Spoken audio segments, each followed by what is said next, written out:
안녕하세요. 저는 아이 하나 있는 30대 유부녀입니다.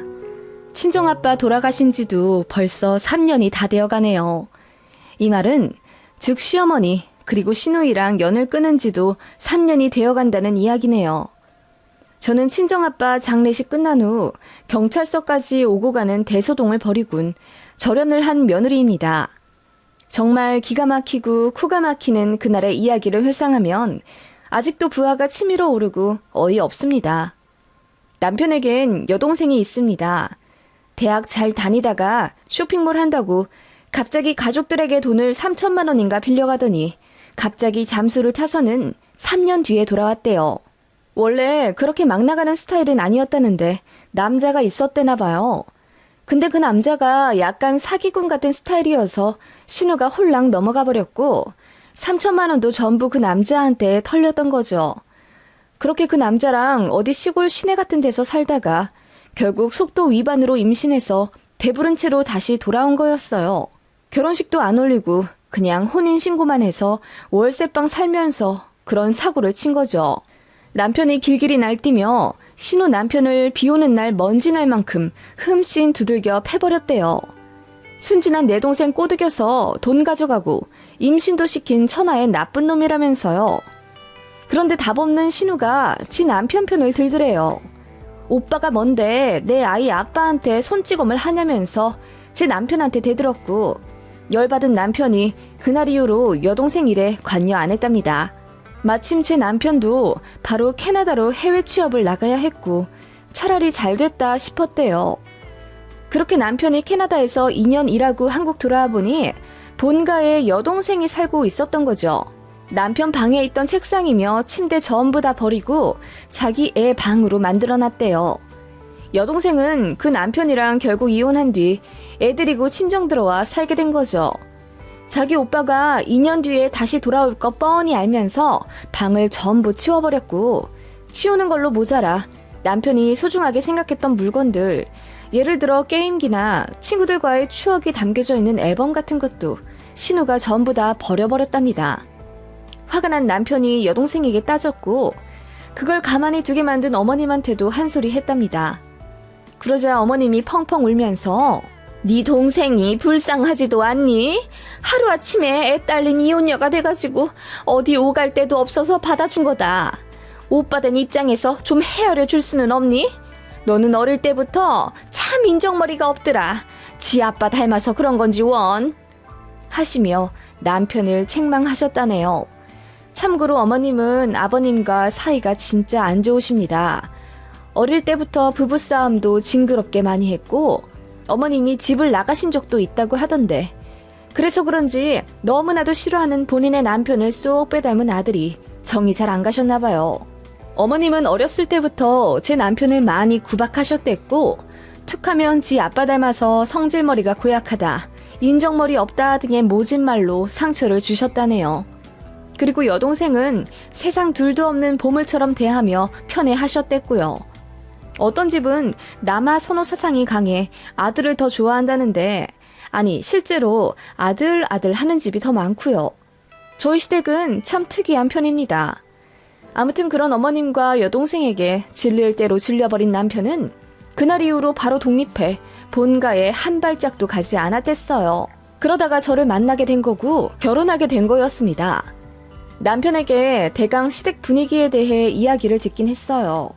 남편은 결혼해서 시댁 신경 쓸 필요가 없으니 그냥 시댁이 없다고 생각하면 편할 거라고 했어요. 명절에도 안 갈 거고 이따금씩 아버님이랑 식사만 하면 될 거라고 저희 부모님한테까지 남편이 설명을 잘 했었죠. 그래서 상견례 때 어머님이랑 신우는 오지도 않았어요. 아니 남편이 안 불렀습니다. 아버님만 식사 자리에 오셨어요. 정말 특이했죠. 결혼할 때는 혼주석에 어머님도 앉으시긴 했는데 어머님도 뭐 사돈이랑 촛불점화 이런 거 하기 싫다고 해서 생략했고 그냥 식 내내 멀뚱히 앉아만 계시다가 마지막 가족 사진만 달랑 찍고 가버리셨어요. 그것도 한 번 소란을 피우신 다음이요. 시아버지께서 저희 결혼한다고 1억 2천을 해주셨습니다. 참고로 저희 친정에서도 그만큼은 아니지만 꽤 많이 해주셨고요. 아무튼 아버님이 저희한테 1억 2천을 해줬다는 사실을 아시고는 분개해서 그 분위기 좋은 잔칫날 결국 아버님께 시비를 거셨다더군요.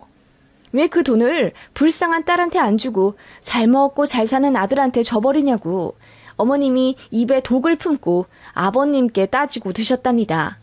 저희한테는 1원 한 장 안 줘도 되는데 쓸데없이 돈 썼다며 침을 퇴 뱉어버리고는 나가셨어요.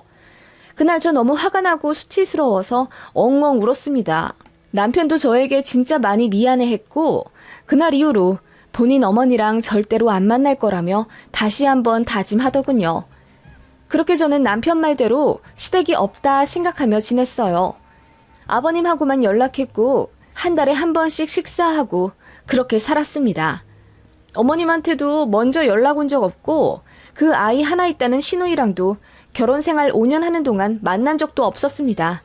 그러다가 놀라운 소식을 듣게 됐죠. 신우가 재혼을 한다더군요. 아이 둘 있는 사업하는 남자랑 재혼하게 됐고 신우가 아이를 데리고 그 집으로 들어간다고 했어요. 이번에 결혼식도 성대하게 올릴 거라고 하더군요. 그 남자 집이 잘 산대요. 그러면서 어머님이 남편한테 연락을 하신 거죠. 신우 재혼 자리에 오빠로서 꼭 참석하라고요. 남편은 여동생 다시 보고 싶지 않았지만 그래도 시간이 많이 흘러 감정도 사그라들었고 잘 살아보려고 재혼까지 한다는데 모른 척하기도 힘들잖아요. 그래서 그 결혼식을 계기로 신혼애랑도 연락하고 명절에도 다시 왕래 시작하며 살게 된 겁니다.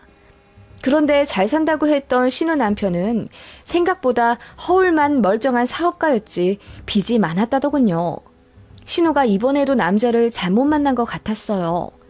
아니나 다를까 어머님은 이번에도 딸이 또 남자에게 당했다며 세상 불쌍한 취급을 하시고는 저희에게도 신우를 챙겨주길 바라셨습니다. 네 신우가 그래도 잘 살아보겠다고 재혼까지 했는데 이번에 빚이 해결이 안 돼서 또 이사가게 됐단다.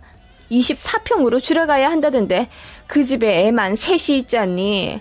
어떻게 그 많은 식구들이 복작복작거리며 그 좁은 집에서 살겠니? 니들은 아직 애도 없으면서 34평에 살고 있고 말이야. 오빠로서 미안한 생각은 안 드니? 네? 어머님 그건 좀... 제가 말문이 턱 막혀 아무 말도 못하자 어머님이 더 우는 소리를 하시며 네 시아버지가 니들한텐 1억 2천이나 해주시고 네 신우한테는 꼴랑 1억만 해주셨다더라. 더 해줘도 모자랄 판에 덜 해주는 게 말이나 되니? 그 어렸을 때 아빠 돈 2천만 원 들고 날랐다고 그거 제해서 해줬단다. 아주 꽁생이 같은 양반. 아들도 지 아빠 닮아서 인정머리도 없고. 그렇게 어머님은 이제 제 앞에서 제 남편 험담을 살벌하게 하는 수준에 이르렀죠. 어머님은 그렇게 툭하면 저에게 전화해 신우한테 용돈 좀 줘라. 시조카한테 겨울 패딩 좀 사줘라 등등. 신우를 들여다보기를 바라셨어요. 제 남편한텐 전화도 안 하셨죠.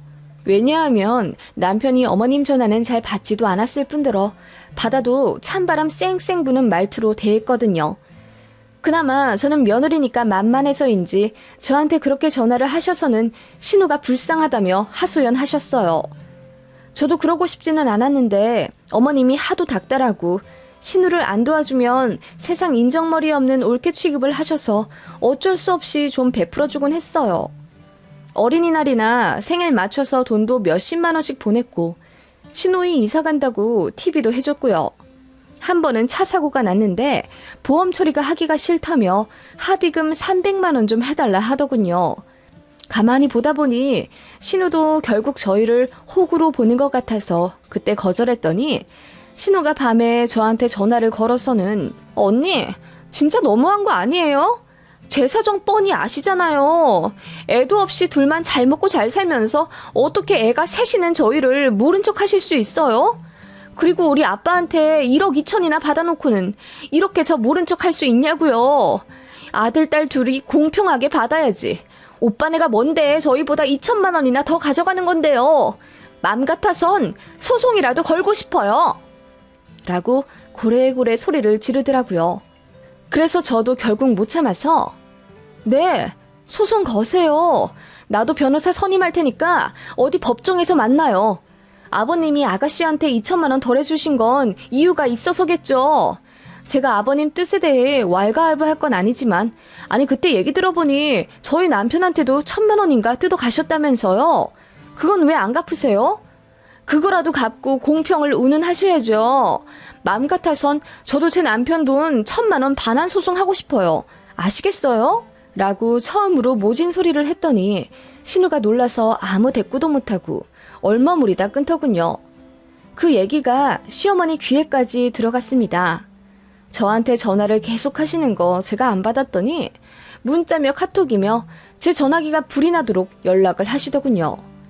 보니까 저더러 인정머리 없는 지 남편이랑 똑같다고 시부랑 제 남편이랑 셋이 잘 먹고 잘 살으래요. 본인은 집 나가서 딸내 얹혀 살 거라고. 그냥 무시했는데 어머님이 부부싸움 하신 김에 진짜로 신혼애로 가셨나 봐요. 마침 신우 남편도 사업 때문에 지방 내려가 살아서 거의 주말부부나 다름없었거든요. 아무튼 그렇게 어머님은 신혼애에 살면서 애들 봐주고 신우 일하러 가면 집안일 해주고 그렇게 사셨댔어요. 정말 풍파많은 집안이죠. 시댁 생각하면 골치가 아플 정도였습니다. 이 시점에서 제 스트레스가 너무 심해서 이석증도 생길 정도였어요. 그래서 남편에게 하소연도 많이 했고 남편은 저에게 많이 미안해했습니다. 그러다가 임신을 하게 됐어요. 또 울렁거리는 게 이석증 때문인가 했더니 입덧이었어요. 그렇게 축복 같은 임신을 하게 되었고 아이를 낳았습니다. 거의 연을 끈다시피 한 시어머니와 신우에게는 굳이 알리지 않았고 아버님만 병원 오셔서 저랑 아이 보고 가셨어요. 그런데 그 얘기가 어머님 귀에도 들어갔는지 어떻게 산후조리원에 찾아오셨더군요. 그때는 지금처럼 방역이 심하지 않았을 때라 외부인 출입이 가능했거든요. 그래서 그때 저한테 찾아오셔서는 애기 얼굴도 안 보시고 본론부터 말씀하시더군요. 신우도 둘째, 아니 재혼했으니 넷째라고 해야 하는군요. 넷째가 생겨서 내년에 출산한다고 하시더라고요. 그러냐 축하한다고 전해달라고 했더니 말로만? 하시기에 어안이 벙벙했습니다. 어머님은 바로 임신한 신우한테 뭐라도 안 해줄 거냐며 입 닫지 말고 지금 20만 원 정도 당장 달래요. 정작 어머님은 제 산후조리원에 빈손으로 오셨고 저한테도 뭐 출산 축하금 같은 것 주지도 않았으면서 기대도 안 했습니다만 도리어 신우 줄 돈을 달라고 하시는 게 말이나 되나요? 진짜 어이가 없었습니다. 이거 친구들한테 말했더니 말도 안 된다며 제가 뻥치는 줄 알더군요. 그 정도로 황당한 일이죠. 제가 어이가 없어서 지금 현금 없다고 하니까 그럼 핸드폰으로 계좌이체 할 수 있지 않냐며 돈 좀 달래요. 주지 않으면 집에 안 가실 기세라 그냥 표정 구기고 계좌이체 해드렸어요. 그때 애 낳은 지 얼마 되지도 않은 상태라 어머님이랑 말싸움 하기도 힘들었거든요. 그냥 빨리 가셨음 하는 바람으로 돈 넣어드리니 그래 그래야 옳게답지. 내가 중간에서 이렇게 해줘야 집안꼴이 제대로 돌아간다니까 하시며 냉큼 나가시더군요. 남편한테 말했더니 극대노하면서 어머님한테 전화했던 모양인데 그날 엄청 싸운 것 같더라고요. 그날 이후로 시댁은 다시 안 가기 시작했고요. 남편이 제 폰 열어서 친히 시어머니랑 신우 전화도 차단해주더군요. 아이도 낳았고 이제 예민할 시기인데 시댁 때문에 신경 쓸 일 만들지 말자며 앞으로 시어머니랑 신우 연락은 절대 하지 않는 걸로 하겠답니다. 사실상 다시 절연하게 된 거죠.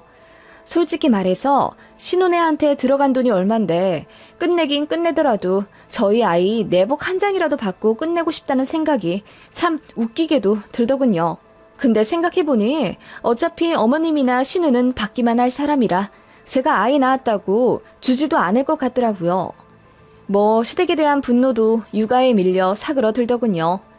아이 키우느라 너무 바빴고 두돌지나 복직까지 하면서 진짜 너무너무 정신이 없었습니다. 그렇게 아이가 한 5살쯤 되었을까? 생각지도 못한 비보가 밀려왔습니다. 저희 친정아빠가 심근경색으로 스텐스 시술을 받으셨는데 의료사고로 병원에서 2달 동안 누워 계시다가 돌아가시게 됐어요. 정말 하늘이 무너지는 슬픔과 막막함이었습니다. 일하면서 아이 키우느라 너무 바쁘다는 말 같지도 않은 핑계로 친정을 자주 가지도 못했고 아빠 입원하셨을 때도 장거리라는 이유로 2달 동안 고장 4번밖에 가지 못했습니다. 사실 아빠가 금방 쾌차하실 줄 알았어요. 1달 반 지나면서 급격히 상태가 안 좋아지시더니 새벽에 갑자기 돌아가신 겁니다. 아이부터 부랴부랴 저희 친척한테 맡기고 상을 치렀어요. 엄마는 계속 울부짖으시다가 3번 정도 기절하셨고 장례식장은 그야말로 아비규환이었습니다. 남편이 그래도 잘 도와준 덕분에 저도 정신 차려가며 상을 치렀고 시아버지는 저희 장례식장 정해지자마자 오셔서는 눈물로 저를 위로해 주셨습니다. 저도 아버님 손 꼭 잡고 하염없이 울었고요. 그리고 둘째 날 저녁에 어머님이 상가에 찾아오셨습니다. 신우는 아이들 때문에 집을 비울 수가 없어서 안 왔다고 하더군요. 개의치 않았습니다. 사실 어머님 오신 것만으로도 감사하다는 생각이 들더군요.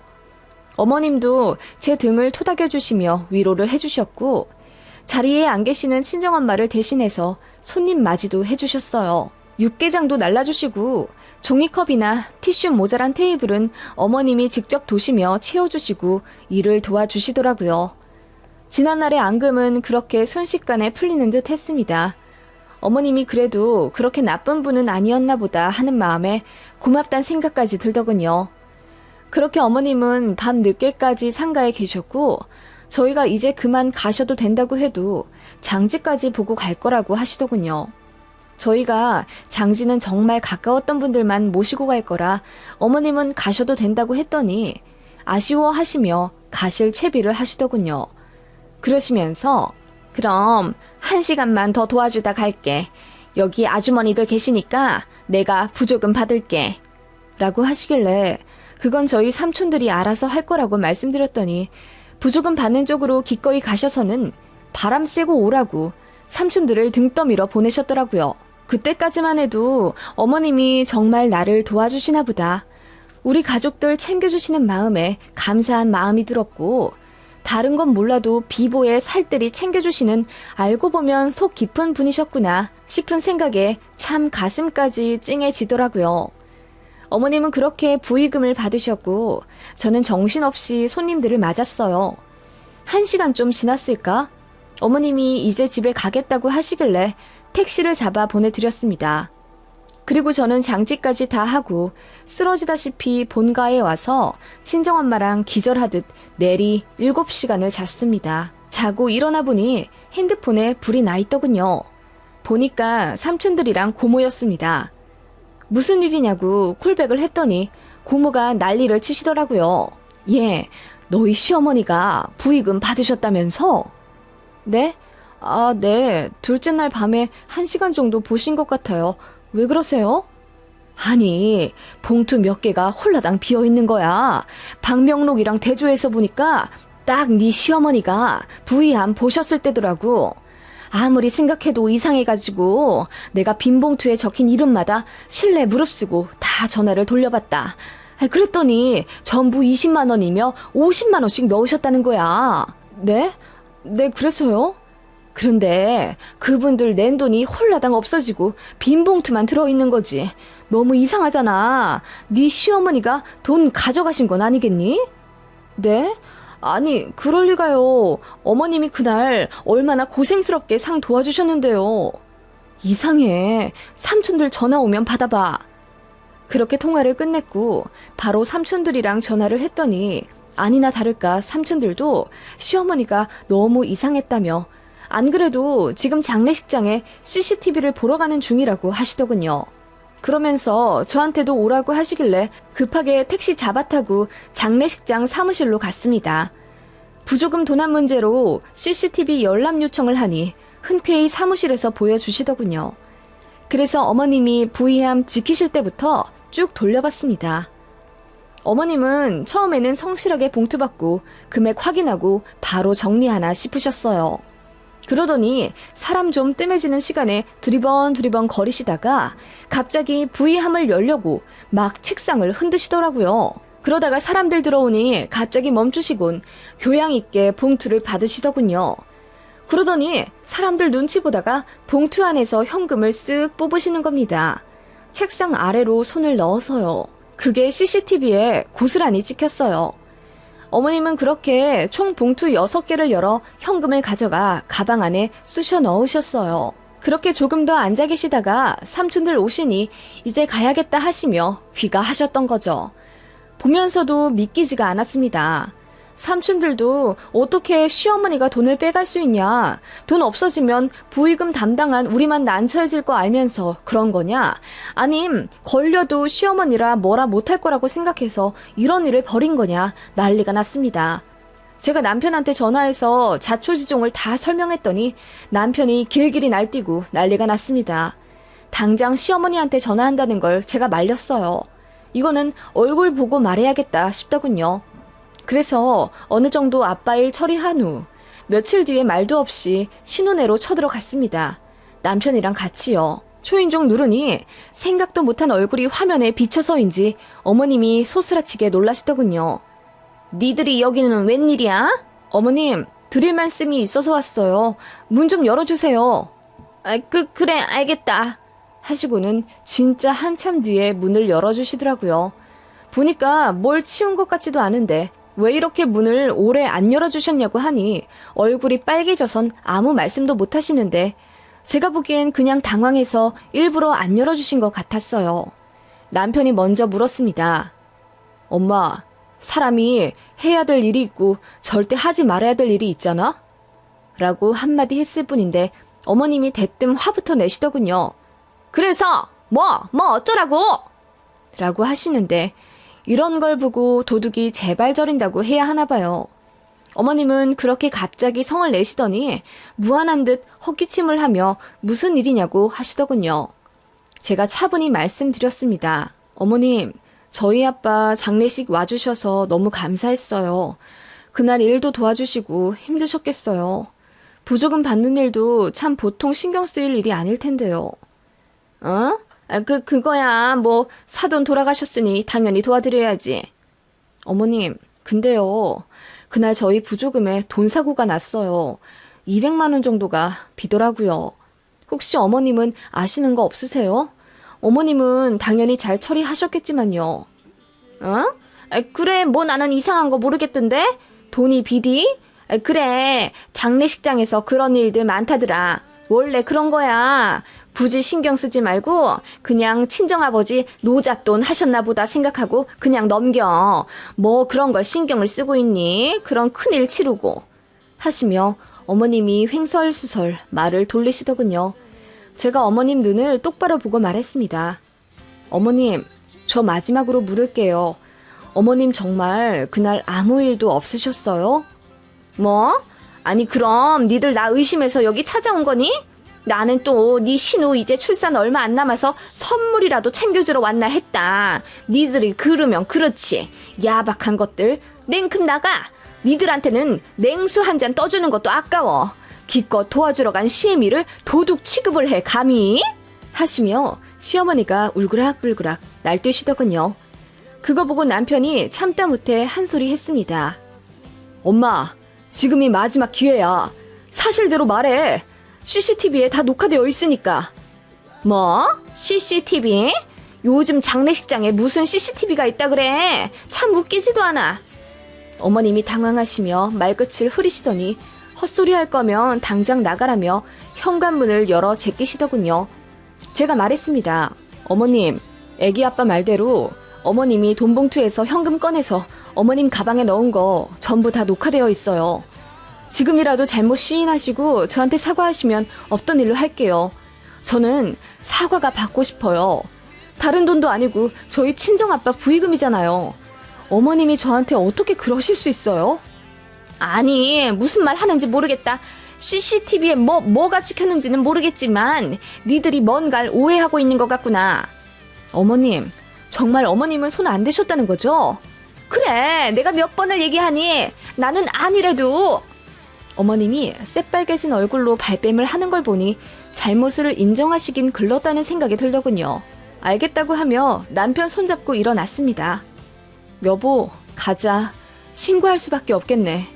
라고 했더니 어머님이 갑자기 제 팔을 잡으시며 신고? 무슨 신고? 부조금 몇 푼 없어진 거 가지고 신고를 한단 말이니? 너 그러면 하늘에 계신 아버지가 잘한다 하실 줄 알아? 장례식장에서 일어난 일은 더 끌고 가면 안 되는 거야. 네가 어려서 잘 모르나 본데. 네, 어려서 잘 몰라요. 돈이 없어졌으면 신고를 해야죠. 어머님 말대로 다른 장소도 아닌 장례식장에서 돌아가신 분 위로하는 돈에 손을 대는 파렴치한은 빨리 잡아야 하지 않겠어요? 파렴치한? 말 다 했니? 네, 파렴치한이요. 어머님이 왜 화를 내세요? 어머님은 안 가져가셨다면서요.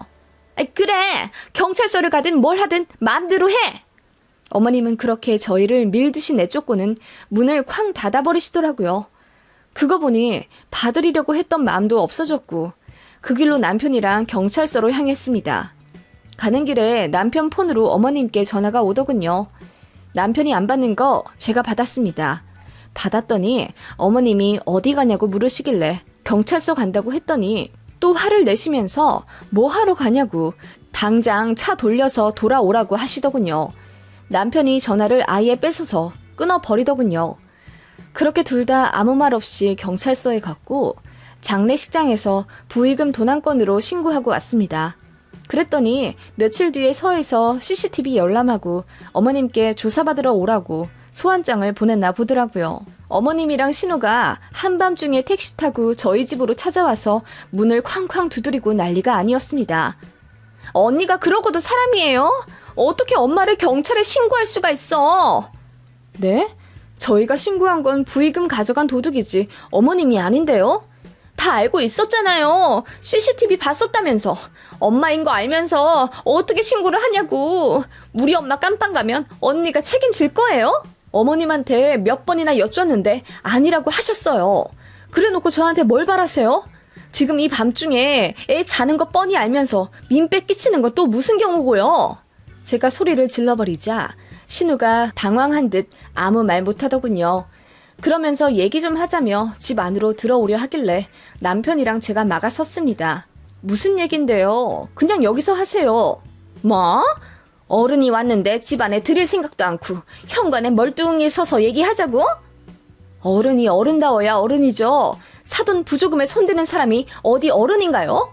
제 말에 시어머님은 꿀먹은 벙어리 마냥 아무 말 못하셨고 신우만 씩씩대며 저를 노려볼 뿐이었습니다. 어머님은 이윽고 훌쩍대시며 입을 여셨습니다. 사실 현금 뭉치들 보니까 네 신우 생각부터 나더라. 곧 있음 출산인데 산후조리원 갈 돈도 없고 니들은 잘 사는데 우리 딸만 이렇게 구질구질하게 사는 거 보니 나 보는 것 같아 복장 터지고 그래서 그랬다. 결국 어머님이 이실 짓고 하시더군요. 그러면서 이런 망언을 또 하시는 거예요. 네 아빠가 네 신우한테 용돈 줬다고 생각하면 안 되겠니? 그 돈 가져다가 내 허투루 안 쓰고 정말로 네 신우 산후조리원비만 내주려고 했다. 라고 하길래 어머님은 저희 아이 태어났을 때 내복 한 장 안 사주셨으면서 왜 저희 아빠가 신우 산후조리원비까지 내드려야 돼요? 네? 그랬더니 어머님이 고개 숙여 말하기를 사실 신우는 또 이혼 위기라더군요. 신우 남편이 지방에 가서 사업한다고 했잖아요. 거기서 딴 살림을 차렸나 보더라고요. 지 자식 둘은 장모님이랑 재혼한 와이프한테 맡겨놓고 바람이 난 거죠. 진짜 이 얘기도 풀면 끝이 없습니다. 남자 보는 눈이 그렇게 없나 싶어서 기가 막혀 헛웃음이 나더라고요. 어머님은 신우가 본인 닮아서 남자 보는 눈이 없다고 또 아버님 욕을 하시더라고요.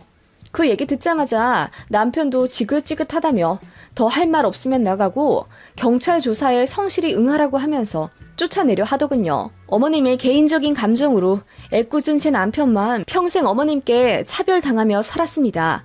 자식 취급 못 받고 몇십 년을 살았는데 정이 안 떨어질 리가 있나요? 저보다 더 열받은 남편이 길길이 날뛰자 신우도 결국 아무 말 못했고 어머님은 눈물만 뚝뚝 흘렸어요. 결국 어머님은 절도죄로 조사를 받게 되었고 저는 어머님이 형사처벌 성립되기 직전에 그냥 합의했어요.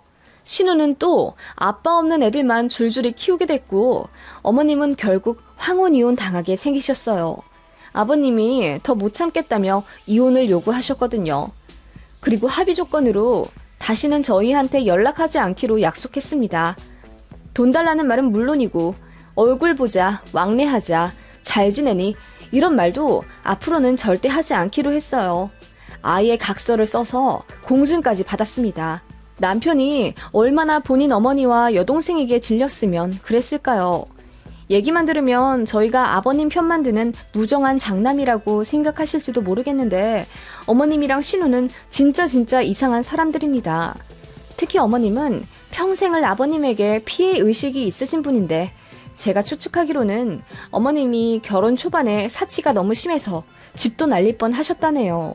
그 이후로 모든 돈줄은 아버님이 쥐고 계시며 생활비만 다달이 얼마씩 주셨다던데 그걸 어머님이 엄청 불만을 가지셨대요. 그래서 그렇게 아버님을 미워하셨던 거 아닐까 싶어요. 그런 미성숙한 사람이라 아들도 말도 안 되는 이유로 차별하셨던 것 같고요. 세상에 참 이상한 사람들이 많다는 건 알았지만 가족으로 엮이면 답도 없다는 걸 알게 됐어요.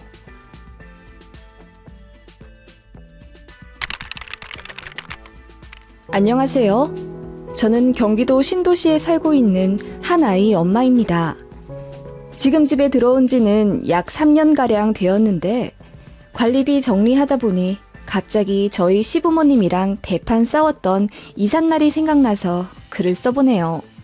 시간이 지나 감정이 사그라드니 저희가 정말 너무했던 건가 싶기도 하고요. 무슨 일이 있었는지 한번 적어 내려가 보려 합니다. 여러분 생각은 어떠신지 궁금하네요. 저랑 남편은 꽤 오랜 시간 연애하다 결혼한 동갑내기 부부입니다.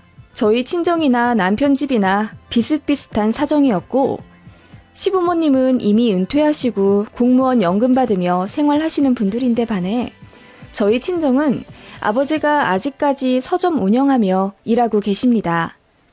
노후 준비가 안 되어 있다며 시부모님이 저희 결혼을 잠깐 반대하시기도 하셨는데 나중에 다 까놓고 보니 저희 친정부모님이 지금 하고 계시는 서점에 건물 주시더라고요.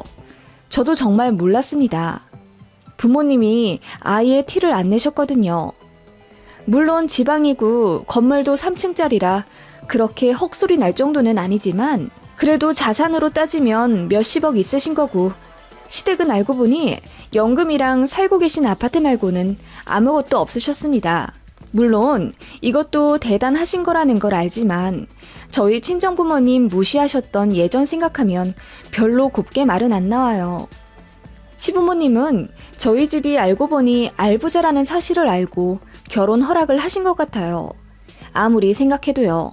아무튼 그렇게 결혼을 했고 저희 친정에서 1억, 남편 쪽에서 8천만 원 도움받고 남은 돈은 저희 부부가 디딤돌 대출받아서 수도권의 어느 전세 빌라에 들어가 신혼을 시작했어요.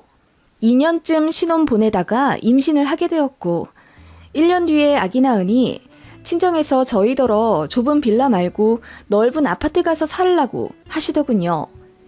돈도 조금 보태줄 테니 저희더러 알아보라고 하셨는데 그렇게 하게 되면 저희 친정에서는 시골에 있는 땅을 파셔야 했어요. 당장 융통할 현금이 딱 그 땅밖에 없는데 제가 알기로는 그쪽에 조만간 고속도로 관련해서 호재도 있고 이래저래 묵혀두면 좋을 곳이라고 친정 부모님이 상의하시는 걸 들었거든요. 그걸 저도 알고 있는 터라 괜히 손해보실까봐 좀 걱정되더라고요. 그래서 아이 좀 더 클 때까지 빌라에서 살면서 청량 노려본다고 말씀드렸습니다. 당시 빌라가 18평이었는데 아이 하나 키우기 나쁘지 않았거든요. 그리고 결혼할 때 1억이나 해주셨는데 그것도 저는 참 넘치게 받았다고 생각하거든요. 더 손 벌리기 싫기도 하고 저희 남편도 저랑 같은 마음이라 정중히 거절한 건데 그걸 저희 시댁에서 어떻게 아신 거예요. 저희 친정에서 아파트 이사 가는데 돈 보태준다고 하신 걸 제가 거절했다고 노발대발 화내시더라고요. 아니, 친정에서 주신다고 하면 감사히 받겠습니다 하고 덥석 받을 것이지. 무슨 체면 차린다고 그걸 안 받니? 너도 참 어리석구나. 요즘 같은 때에 집 사기가 얼마나 어려운데 청약 넣으면 뭐 대뜸 되는 줄 알아? 저도 그건 아는데요. 이미 친정에서 많이 받기도 했고 저희도 돈 벌고 있는데 굳이 또 친정에 손 벌릴 이유가 없다고 생각해서요. 그리고 저희는 아이 하나만 낳을 거라서 초등 입학 전까지 여기서 살아도 상관없어요. 너 지금 너희 친정에서 돈 더 받았다고 시댁에 눈치 주는 거니? 그래, 우리가 너희 친정보다 덜 해준 건 사실이지만 굳이 그걸 입 밖으로 꺼낼 일 있니? 그리고 뭐? 애를 하나만 낳아? 누구 맘대로 하나만 낳니? 그렇게 중요한 문제를 시부모한테 덜렁 통보하는 게 말이나 되니? 네 친정에서 그렇게 가르쳤어? 어머님, 어떻게 그렇게 말씀하세요? 제가 언제 시댁이랑 친정 비교했어요? 그냥 친정에서 돈 많이 받았다고 한마디 드린 게 그렇게 기분이 나쁘신가요? 그리고 가족계획 문제는 저희 남편이랑 상의해서 끝낸 거예요. 저만의 의견이 아니라 남편 뜻도 따박따박 말대꾸 하기는 됐다, 시끄럽다. 그래, 그냥 니들 맘대로 알아서 살아. 하찮은 시부모한텐 연락도 할 필요 없어. 니들끼리 알아서 살아. 라고 하시며 시어머니가 엄청 분노하셨던 일이 있어요. 그러시면서 8천만 원 해준 거 다시 갚으라 하시더군요. 남편이 씩씩대며 일부 대출받아 그 돈 바로 갚더군요. 그리고 이제 시댁 가지 말자고 하던데 저도 어머님과 대화하며 화가 많이 났기 때문에 사과드릴 필요도 없다고 생각했고 남편도 마찬가지였습니다. 본인 어머니에게 너무 실망했다며 어머니가 먼저 연락 안 하면 우리도 할 필요 없을 것 같다고 하더군요. 그렇게 명절 4번을 보내는 동안 서로 왕래가 없었습니다. 이대로 연 끊어지나 했는데 어머님께서 밤에 울면서 먼저 연락을 하시는 바람에 다시 연이 이어나가게 된 거죠. 제가 카톡에 저희 아이 사진을 일주일에 한두 번씩 올려가며 바꾸곤 했는데 그걸 매일 보셨나 봐요. 애는 커갈수록 이뻐지니 만나고 싶지. 저희랑 왕래도 안 하니 심심하고 그러셨는지 결국 애 같아신 시어머니가 먼저 손을 내미시더군요. 그것도 미안하다고 사과하신 것도 아니었습니다. 그냥 언제까지 연락 안 하고 살 거냐길래 저희도 이건 아니다 싶어서 그냥 다시 왕래하게 된 거였어요. 어른한테 악착같이 사과받기도 뭐하고 그렇게 그냥 얼렁뚱땅 넘어갔던 일이 하나 있었네요. 이 사건만 얘기해도 저희 시댁과의 관계를 대충 아시겠죠? 어머님은 본인 성격이 직설적이라고 하시며 저한테 막말 엄청 하셨어요. 친정 은근히 깎아내리는 건 당연하고 남편이랑 연봉 엇비슷했던 저에게도 여자가 굳이 남자만큼 벌면서 기 죽일 필요 있겠니? 우리 아들 버는 걸로도 셋이 잘 먹고 잘 살 텐데 굳이 그 어린애를 어린이집에 보내가면서 일할 이유가 뭐가 있냔 말이야. 그냥 셋이서 먹고 살 정도로만 벌면 되지. 무슨 부귀영화를 누리겠다고 가족들 힘들게 하면서 일하니? 그 시간에 네 남편이랑 아들 챙기는 김에 시부모도 챙기고 그러면 좀 좋니? 어머님, 저까지 안 벌면 집을 어떻게 사나요? 그리고 요즘 같은 시대에 맞벌이 해야 저희 아이도 하고 싶은 거, 배우고 싶은 거 다 하고 살죠. 남편 벌이로만은 학원 보내는 것도 부담스러워요. 요즘 학원 한 달에 15만 원 정도예요. 무슨 학원이 15만 원이나 하니? 내가 알아보니까 5, 6만 원이면 보내드만. 네? 그건 몇십 년 전 얘기고요. 10만 원대로 훌쩍 올라간 지가 언젠데요. 어머님은 그렇게 말도 안 되는 걸 빡빡 우기시며 어떻게든 저를 무시하려고 노력하시더군요. 그런 시어머니한테 잘해드릴 필요도 없다고 생각해서 명절 때 말고는 웬만하면 왕래도 연락도 안 하려고 했는데 저희 아이가 할머니를 너무 좋아해요. 솔직히 어머님도 저희 아이에게는 껌뻑 죽으시고요. 그런 거 보니 굳이 제 욕심과 기분 때문에 주부모와 손자 사이를 갈라놓을 필요가 있나 싶더군요. 그래서 한 달에 한 번 정도는 시댁 가고 그랬습니다. 사실 시댁이랑 저희 집도 그렇게 멀지 않아요. 차로 40분 정도? 게다가 시댁 아파트는 학군지이고 인프라가 좋아서 주변에 상가도 많고 그래요. 장난감 가게랑 키즈 카페도 큰 거 하나가 있어서 아이가 할머니, 할아버지 집 가는 걸 너무너무 좋아합니다. 시부모님도 그거 아시고는 아이에게 늘상 이러셨어요. 현서가 여기서 살고 싶지 않니? 여기서 살면 할미, 할비가 너 매일매일 장난감도 사주고 키즈 카페도 데려다주고 그럴 텐데. 응, 나 여기서 살고 싶어. 엄마, 나 집에 안 갈래. 결국 아이는 울면서 떼를 쓰게 되고 당일치기만 계획했던 저희는 결국 시댁에서 1박을 하게 됩니다. 아버님도 은근히 저희가 더 시댁에 머물길 바라셨고 어느 날은 내심 합가 욕심을 내비치시더군요. 시댁이 저희 집길이는 차로 40분이지만 남편 회사랑은 30분 거리거든요.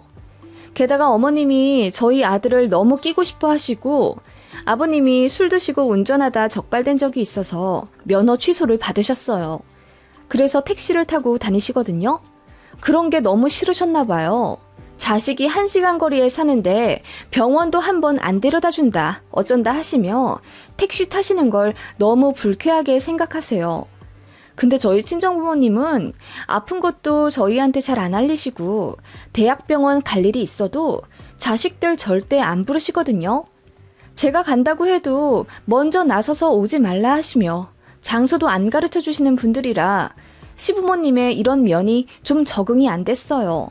그런데 아버님이 좀 고지식하고 보수적인 면이 있으셔서 그런지 나이 환갑 넘어가면 자식들 케어를 받아야 한다는 주의라 합가를 하고 싶어 하시더라고요. 저는 뭐 부모님이 노쇠해지고 그러면 모실 생각은 하고 있지만 아니 아버님은 주마다 스크린 골프며 등산도 하실 정도로 건강하시고 면허 취소된 것도 아버님 잘못으로 그리 된 건데 저희가 안 챙겨드린다고 불만을 가지셨더라고요. 어머님도 마찬가지셨습니다. 아니 주변에 보니까 손주 보는 할맛씨들 많더만 힘들다고 죽을 상을 해도 나는 참 부럽더라. 저 세상 갈 날도 얼마 안 남았는데 우리 이쁜 손자 얼굴도 매일같이 보지도 못하고 한 번 오면 엉덩이 들썩거리면서 빨리 갈 궁리나 하고 있고 섭하다 정말. 그렇게 말씀하시며 주변에 합가하며 살고 있는 케이스를 자꾸 언급하시는 거예요. 부담스럽더라고요. 결국 남편이 나서서 당분간은 합가할 생각 절대 없고 아이랑 셋이서 오붓하게 살고 싶다고 말씀드리니 노발대발 또 난리였습니다. 이번에도 영 끊겠다 어쩐다 말씀하시다가 갑자기 손주 생각이 나셨는지 그건 또 취소한다 하시고 정말 가관이었어요. 그러던 어느 날 시부모님께서 이러시더라고요. 우리 아파트가 보니까 시세가 5억 3천만 원이더라. 아, 네. 집값이 많이 올랐다더니 여기도 가격이 좋네요. 우리 현석이도 여길 참 좋아하고 너도 여기 인프라 좋다고 맘에 들어 하지 않았니? 너희들 여기 들어와서 살래? 아, 어머님.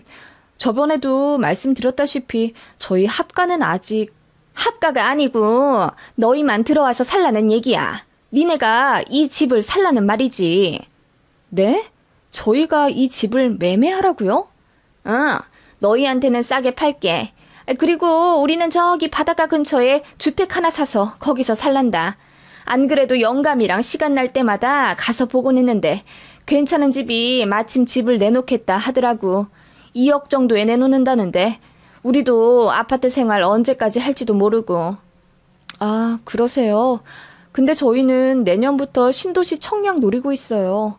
어머님 말씀대로 될지 안 될진 모르지만 그래도 넣을 데가 많다 보니 가능성이 없는 것도 아니고요.